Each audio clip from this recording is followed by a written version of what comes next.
Good morning friends, स्वागत आहे तुमचं आजच्या प्री मार्केट रिपोर्टमध्ये.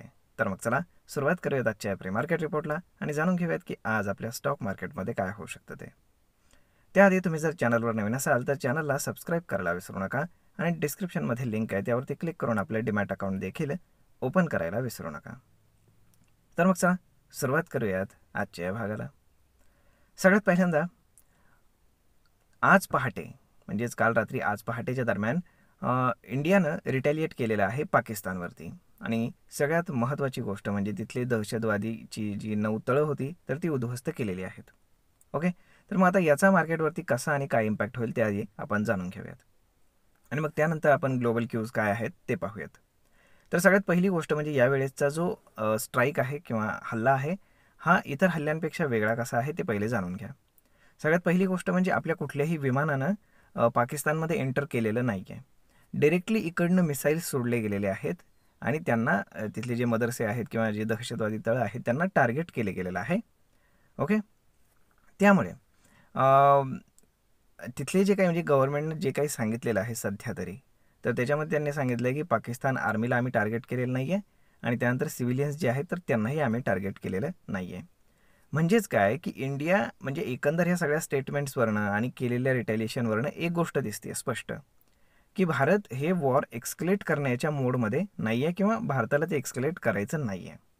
ओके, तरीही आत्ता 10 वाजता आर्मीची पत्रकार परिषद आहे.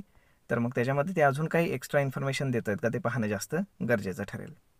परंतु एकंदर सगळी सिच्युएशन पाहता आपण काही एक्स्कलेशन करण्याच्या मूडमध्ये नाही आहे एवढं मात्र दिसते आणि जे स्टॉक मार्केटसाठी आणि इकॉनॉमीसाठी नक्कीच चांगलं आहे.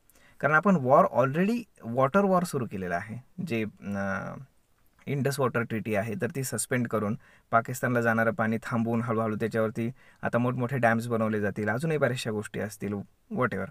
म्हणजेच काय की उलट ते पाणी तिकडं जाणारं थांबवून त्याच्याऐवजी तेच भारतामध्ये आणून जास्त शेती करता येईल, अजून जास्त गोष्टी करता येतील. म्हणजेच काय की पाकिस्तानला आर्थिकदृष्ट्या कमकुवत करायचं या अशा गोष्टींपेक्षा म्हणून हे सगळं चाललेलं आहे. त्यामुळे हे रिटॅलिएशन फक्त एक आपण काय म्हणतो की फक्त दाखवण्यासाठी आहे, परंतु ॲक्च्युअल त्याच्या मागे दुसऱ्याच गोष्टी चालू आहेत.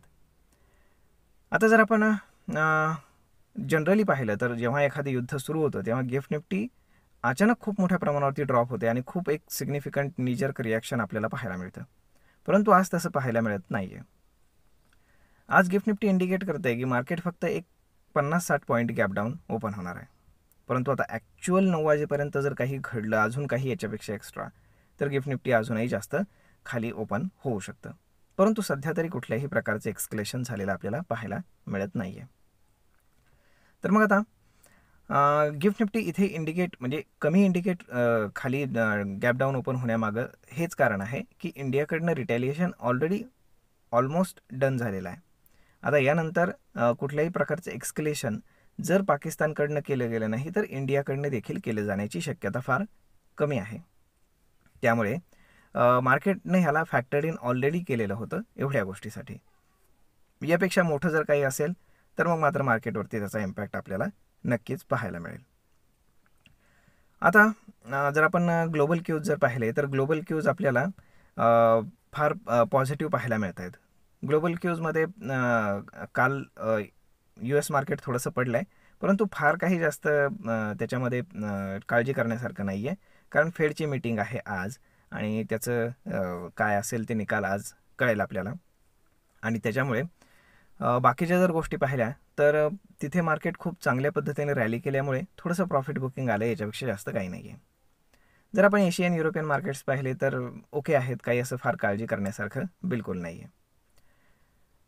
आता आजचा जो दिवस राहील तर तो मेजरली इंडिया पाकिस्तानची जी काही ही न्यूज आहे तर त्यालाच मार्केट रिॲक्ट करेल. मग ते कशा पद्धतीने असेल, काय होईल काय नाही होईल, पण तू एक मोठी अनसर्टन्टी जी आहे तर ती ओव्हर झालेली आहे की भारत रिटॅलिएशन करेल का नाही करणार, मग फुल स्केल वॉर होईल का नाही होणार, काय होणार, या सगळ्या गोष्टी आधांतरी होत्या. परंतु आता ते सर्टन झालेलं आहे, आता माहीत झालं आहे की आता करण्यात आलेलं आहे. म्हणजेच काय अजून फार मेजर आपण रिॲक्शन जोपर्यंत पाकिस्तानकडनं काही करण्यात येत नाही तोपर्यंत इंडियाकडनं आता पुन्हा होण्याची शक्यता फार कमी आहे. तर मग मित्रांनो अशा पद्धतीनं वॉरचा इम्पॅक्ट तर फार आपल्याला झालेला पाहायला मिळत नाही, परंतु आजचा दिवस हा जाऊ द्यावा लागेल आणि मगच आपल्याला कळेल की नक्की काय होतं ते. आय होप तुम्हाला हा व्हिडिओ ही माहिती नक्कीच ट्रेड आणि इन्व्हेस्टमेंट करण्यासाठी उपयोगी पडत असेल. जर हा व्हिडिओ तुम्हाला आवडला असेल तर आपल्या जवळच्या मित्रमंडळींसोबत देखील हा व्हिडिओ तुम्ही शेअर करायला विसरू नका. धन्यवाद.